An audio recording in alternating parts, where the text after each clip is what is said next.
Part 4: Contracts and Negotiations. Chapter 15: The Importance of Having Contracts.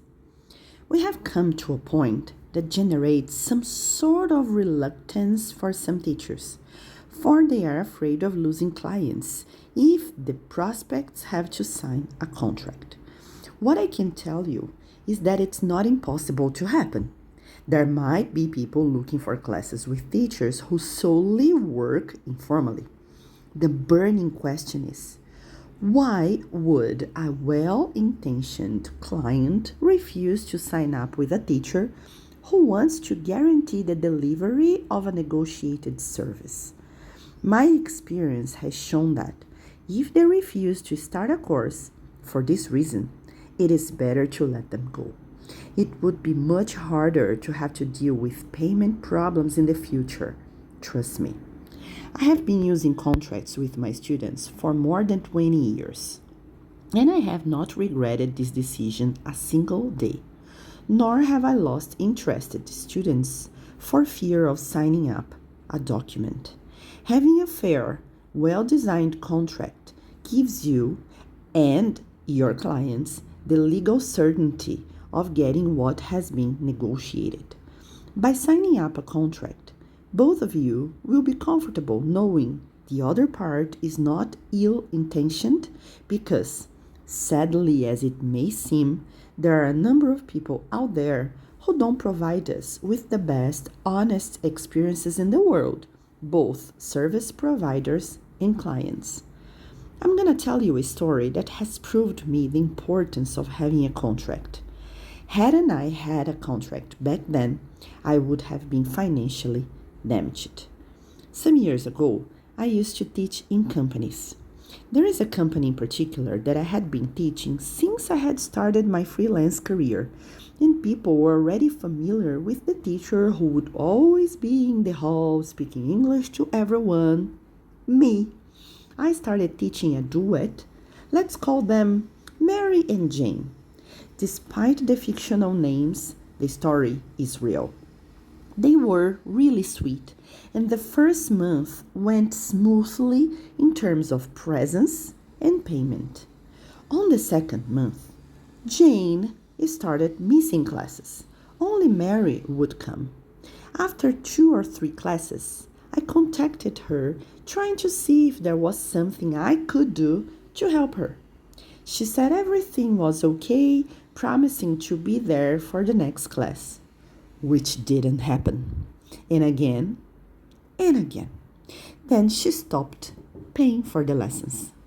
There is a clause in my contract saying that in case the client wants to cancel it, I have to be informed 30 days in advance. I kept teaching Mary and usually asked her of Jane because they worked together. I kept contacting Jane, hearing the same old story. She really apologized for not showing up, promising she would come next class, besides not willing to cancel the contract. Whenever I asked her about the overdue payment, I got the same answer. I am so sorry. I am organizing myself to be present in our next class. I love our classes and I will pay you today. I swear. I suppose you can all imagine what happened. For the next few weeks, she neither showed up nor paid. Then, in order to avoid the inconvenience of being confronted, she started avoiding me in the hall, my calls, stopped replying to my emails, and Mary, my other student, kept on having classes. Needless to say that Jane did not mention to Mary she had not paid for the last 2 months of classes. After 2 non-paid months, my pensions were thin, and I wrote an email to her finalizing the contract, informing her that I was going to take legal measures to make her pay. Her deadline to prevent me from filing a lawsuit against her was immediate payment. She ended up contacting me and paid on the same day because we had a contract. What have I learned from this horrendous experience? First, had I not had a contract with her, there is every likelihood I would not have been paid to date.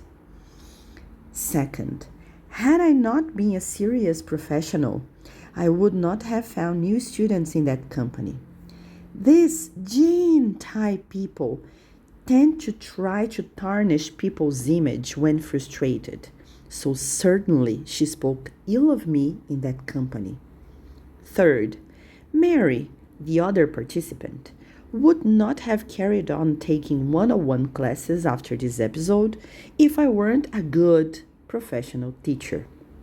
By the way, Mary kept on being my student for more than 5 years after that. Occasionally, in our freelance business, there will be people who will try to scam us. We have to be ready to deal with them. Never again did I count on promises for many months. My limit has been 10 days. The student either pays or I cancel their contract, leaving room for new people to come. Thankfully, this has been a one-time bad experience which has not been repeated. We have to remember that bad things happen to us for us to learn from them and grow. I am sure this episode has made me stronger, has taught me how to defend myself, and how to be more prepared, how to deal with ill-intentioned people in my business. I would like to be here in a better world, saying that this cannot happen to you. Unfortunately, I can't. So, the best I can do for you is to share my experience of the importance of having a contract as well as how to prepare one so that you can have a legal warranty when facing people like the aforementioned one.